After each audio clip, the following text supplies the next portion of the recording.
La dita entrenador nou victòria assegurada s'ha complert en el Palamós martinenc. Els empordanesos, que estrenaven Joan Mármol a la banqueta, s'han endut el partit. Quan encara no es duien ni 2 minuts de joc, un gol matiner de Sergi Arimany ha avançat els palamosins. El martinenc ha tardat a reaccionar, però mica en mica ha anat generant perill i ha empatat gràcies a un gol de penal transformat per un Belillès en ratxa, que amb aquesta ja porta 3 jornades consecutives marcant.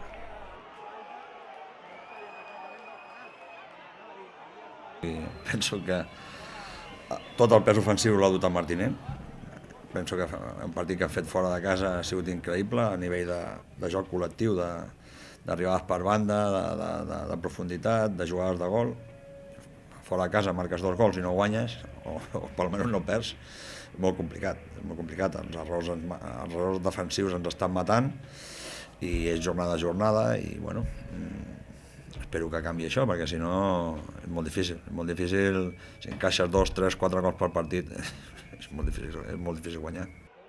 Poc ha durat l'empat, ja que 2 minuts més tard, Edu Sobirana ha estat el més llest de la classe en una falta picada ràpida i ha superat a Carulla per tornar a donar avantatge al conjunt local.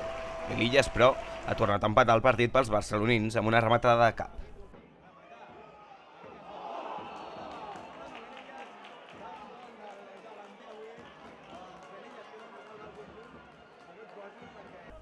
A la represa, mateix guió, al minut 46, córner que acabava en el tercer gol del Palamós. Belillès ha tingut l'oportunitat d'empatar el partit amb un segon penal xiulat per mans, però Bayona li ha encertat el llançament.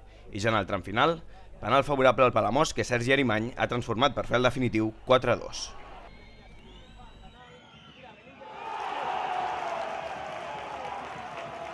Amb el 3-2 a favor i el penal en contra és una situació que canvia el partit completament i l'ha canviat a favor nostre.